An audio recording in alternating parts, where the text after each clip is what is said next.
जोरले भनौ निकाल्नु हो आमेन हुन्छ 1 2 3 भनेछु त्यसपछि सबैले सुरु गर्ने है 1 2 3 किनकि जहाँ 2 कि 3 जना मेरो नाउँमा भेला हुन्छन् त्यहाँ म तिमीहरूका माझमा हुनेछु आमेन आमेन आमेन परमेश्वरलाई महिमा भएको प्रभुको वचनले भन्दछ जहाँ 2 कि 3 जना मेरो नाउँमा भेला हुन्छन् त्यहाँ म उपस्थित हुनेछु आमेन हुन्छ प्रभुलाई धन्यवाद भएको होस् आज फेरि परमेश्वरले यो सुन्दर समय यो सुन्दर म एउटै कुरा चाहिँ याद गर्छु त्यो समय जुन समय चाहिँ मैले सुरुमा थिएँ म एक्लै थिएँ गाउँमा विश्वासी अनि प्रभु मानिसहरू दिनुहोस् भनेर चाहिँ प्रार्थना गर्थेँ आज परमेश्वरले सयौँ हजारको हिसाबले चाहिँ त्यो क्षेत्रमा चाहिँ मानिसहरू दिनुभएको छ त्यो भएको कारणले गर्दा तपाईँहरूको प्रार्थनाले पनि आज चाहिँ थोरै जवानहरू भए पनि एक दिन चाहिँ धेरै चाहिँ ठुलो शक्तिशाली रूपमा चाहिँ हामी यो देख्नेछौँ किन भन्दा म एक्लै सङ्गति सुरु गरेको बेलामा तुलसीपुरमा एकजना जवान बन्दै थिएन तर आज परमेश्वरले किन भने हामीलाई 30-40 जना जवान दिनुभएको छ कति चाहिँ स्कुलको व्यस्तताले कति चाहिँ बिदाको कारणले घर जानुभएको छ कति चाहिँ विवाहमा जानुभएको छ त्यो भएको कारणले चाहिँ यहाँ सबै उपस्थित हुन सकेनौँ होइन कति समयले साथ नदिएको कारण तर तपाईँले यो प्रार्थना गर्नुहोस् प्रभु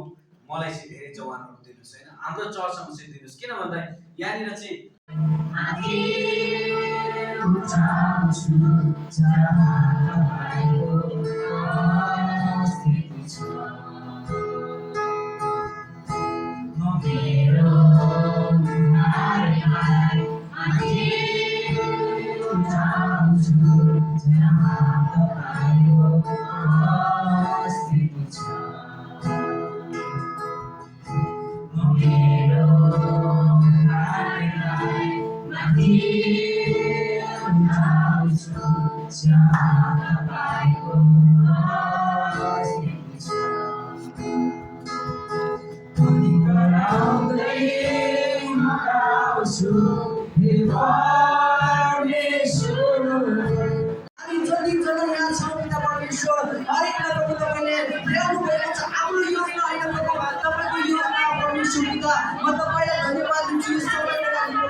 Hallelujah.